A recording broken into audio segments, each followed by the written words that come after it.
छावणी पोलिसांनी अवघ्या 3 तासात चाकूचा धाक दाखवून मोबाईल लांबवणाऱ्या 3 आरोपींना पकडले।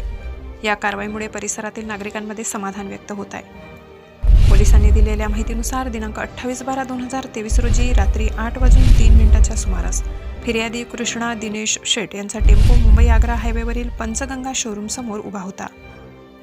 यावेळी 3 इसम काळ्या रंगाच्या मोटरसायकलवर आले आणि त्यांनी चाकूचा धाक दाखवत फिर्यादीकडील मोबाईल आणि रोख रक्कम हिसकावून घेतली।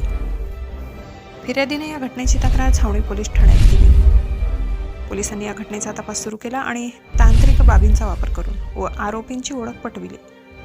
अवघ्या 3 तासात पोलिसांनी आरोपी मजहर खान, शरीफ खान, शहजाद अख्तर हमीद खान आणि मोहम्मद इरफान खलील अहमद यांना गुलशन नगर मालेगाव येथून ताब्यात घेतले। पोलिसांनी आरोपींना विश्वासात घेऊन विचारपूस केली असता त्यांच्याकडून 6 मोबाईल हस्तगत करण्यात आले। या मोबाईल चोरीचे असल्याचे पोलिसांनी सांगितले। पोलिसांच्या या कारवाईचे पोलीस अधीक्षक नाशिक ग्रामीण श्री शहाजी उमप, अपर पोलीस अधीक्षक मालेगाव श्री अनिकेत भारती आणि सहाय्यक पोलीस अधीक्षक कॅम्प श्री सूरज गुंजाळ यांनी कौतुक केले। चालत्या मोटरसायकलवरून नागरिकांचे मोबाईल पळून देण्याचे प्रमाण वाढलेले होते। त्या पार्श्वभूमीवर दिनांक 28/12/2023 रोजी रात्री 8 वाजता पंचगंगा शोरूमच्या समोर नाशिकचे एक नागरिक इथे आलेले होते मालेगावमध्ये त्यांच्या व्यक्तिगत कामाकरिता। त्या ठिकाणी त्यांचा मोबाईल मोटरसायकलवरून आलेल्या 3 लोकांनी हिसकावून नेला आणि त्यांना धमकी देऊन त्याच्याकडे 1000 रुपये देखील काढून घेतले।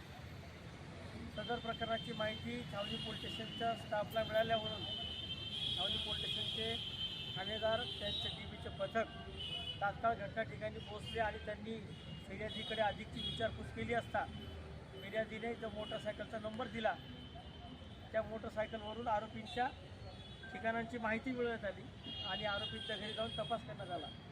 त्यावरून 3 आरोपी जे मालेगाव शहरातील राहणारे आहेत त्यांना तत्काळ ताब्यात घेण्यात आलं आणि त्यांच्या राहत्या घराची घेण्यात आली। तर तेव्हा सदर प्रकरणातील फिर्यादीचा मोबाईल, रक्कम आणि इतर 6 मोबाईल असे एकूण 7 मोबाईल आपल्याला मिळालेले आहेत। या 3 आरोपींना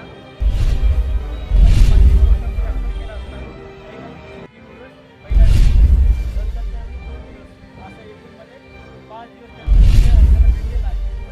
सदर प्रकरणामध्ये सदर आरोपींच्याकडून सदरप्रमाणे मला व्यतिरिक्त अजून काही त्यांनी केले आहेत का आणि त्यांच्या तपासामध्ये अजून काही आरोपींची माहिती मिळेल का तपास चालला। पुढील तपास पुढील स्टेशन छावणीचे DSI